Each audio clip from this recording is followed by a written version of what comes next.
حضرت عبداللہ بن عباس رضی اللہ عنہ نے کہا کہ جب رسول کریم صلی اللہ علیہ وسلم نے معاذ بن جبل رضی اللہ عنہ کو یمن بھیجا تو ان سے فرمایا کہ تم اہل کتاب میں سے ایک قوم کے پاس جا رہے ہو، اس لیے سب سے پہلے انہیں اس کی دعوت دینا کہ وہ اللہ کو ایک مانے اور میری رسالت کو مانے۔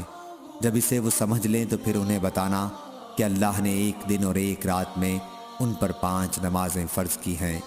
جب وہ نماز پڑھنے لگیں تو انہیں بتانا کہ اللہ نے ان پر ان کے مالوں میں زکوٰۃ فرض کی ہے جو ان کے امیروں سے لی جائے گی اور ان کے غریبوں کو لوٹا دی جائے گی۔ جب وہ اس کا بھی اقرار کر لیں تو ان سے زکوٰۃ لینا اور لوگوں کے عمدہ مال لینے سے پرہیز کرنا۔ صحیح بخاری حدیث نمبر 7372۔